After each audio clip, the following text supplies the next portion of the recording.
आपल्यासोबत सुप्रीम कोर्टात ज्यांनी ठाकरे गटाची बाजू मांडली वकील आसिम सरोदे सर आहेत.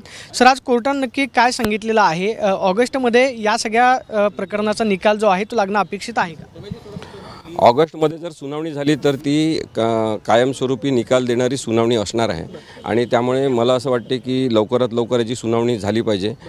कोर्टाने जरी ऑगस्टमध्ये म्हटलं असलं तरी प्रयत्न करायला पाहिजे की त्यापूर्वीसुद्धा कोर्टाला वेळ असेल तर त्यांनी ती केस सुनावणीसाठी घेतली पाहिजे. आज मात्र प्रकरण ऐकून घेण्यासाठी कोर्टानं का नकार दिला? नक्की काय कारण सांगितलं की आजची सुनावणी जी आहे ती ऐकून घेतली जाणार नाही किंवा ऑगस्टमधली तारीख जी आहे ती तुम्हाला दिली जाईल? बघा, राहुल नार्वेकर यांनी विधानसभा अध्यक्ष म्हणून जो निर्णय अपात्रतेसंदर्भातला दिलेला आहे तो निर्णयच मूलभूतरित्या चुकीचा, असंवैधानिक, बेकायदेशीर आणि घटनेच्या नियमांची पायमल्ली करणारा आहे.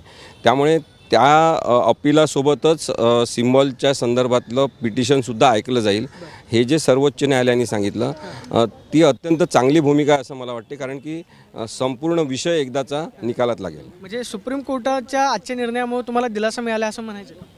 हो, नक्कीच दिलासा मिळाला, कारण की आत्तापर्यंत 2 वर्ष जे मॅटर प्रलंबित होतं, बोर्डवर सुद्धा येत नव्हतं, ते आज बोर्डवर आलं. सुनावणी त्याची प्राथमिक सुरू झाली आणि ऑगस्टमध्ये त्याची सुनावणी फायनली घ्यायची हे ठरलं. ही खूप मोठी घडामोड आहे. नाही, आता पुढच्या वेळेस सुनावणीवेळी सुप्रीम कोर्टाकडून जे मुख्य याचिका तुमच्याकडून दाखल करण्यात आली होती की केंद्रीय निवडणूक आयोगानं जो निर्णय दिलेला आहे त्याच्यामध्ये बदल करण्यात यावा किंवा शिवसेनेचं मूळ पक्ष आणि चिन्ह जे आहे ते आम्हालाच मिळावं, जे इंटरव्हेन्शन करण्यात आलेलं होतं, पुढच्या वेळेस सुप्रीम कोर्ट नक्की कोणतं प्रकरण जे आहे ते ऐकून घेईल आणि त्याच्यावरती निकाल देईल?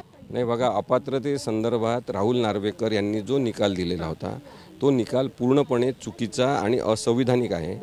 त्याच प्रकरणासोबत सिम्बॉल जे आहे धनुष्यबाण हे कोणाला द्यायचं किंवा ते गोठवायचं त्या संदर्भात जो निर्णय इलेक्शन कमिशनने घेतला तो योग्य होता का, अशा सगळ्या दोन्ही पिटिशनची एकत्रित सुनावणी होणार आहे. म्हणजे ऑगस्ट महिन्यामध्ये या 2 सुनावण्यांवरती सुप्रीम कोर्ट ऐकून घेईल आणि ऑगस्ट महिन्यामध्येच निकाल लागणार अपेक्षित? हो, नक्कीच.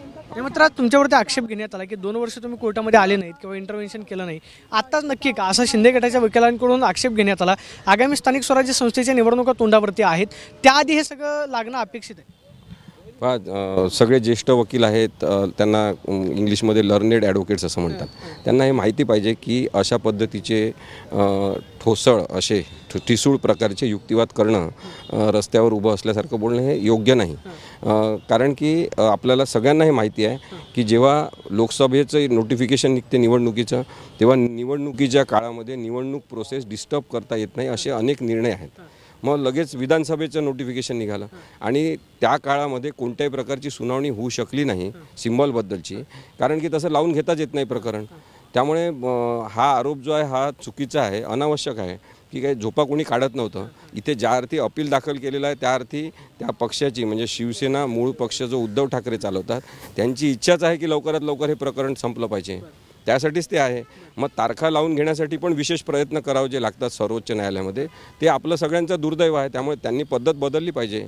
कार्यालयीन कामकाजाची पद्धत जर बदलली तर हे संविधानिक महत्त्वाचे जे प्रकरण आहे ते आपोआप लवकरात लवकर लागले पाहिजे, अशी काहीतरी व्यवस्था सरन्यायाधीशांनी करावी अशी सुद्धा अपेक्षा मी व्यक्त करतो. शेवटचा एक प्रश्न आहे, सुप्रीम कोर्टानं अशी काही टिप्पणी केलेली आहे का की या सगळ्या प्रकरणाचा आम्हाला सूक्ष्मोक्ष लावायचा आहे, ऑगस्ट महिन्यामध्ये आम्ही तुमचं हे सगळे प्रकरण ऐकून घेऊ आणि त्यावरती काय निकाल देऊ? ज्या अर्थी ते दोन्ही प्रकरणं एकत्र ऐकणार आहे त्या अर्थी पूर्णपणे या सगळ्या प्रकरणाचा निकाल लागेल आणि एक चांगला निर्णय आपल्या समोर येईल असं मला वाटतं. पाहतोय की ऑगस्ट महिन्यामध्ये हा निर्णय जो आहे तो सुप्रीम कोर्टाकडून घेतला जाईल आणि चांगला निर्णय समोर येईल अशी प्रतिक्रिया आसिम सरोदेंनी दिल्याच आपल्याला पाहायला मिळते. कॅमेरा पर्सन राकेश कुमार स्वामी, प्रदीप कापसे, टीव्ही मराठी, नवी दिल्ली.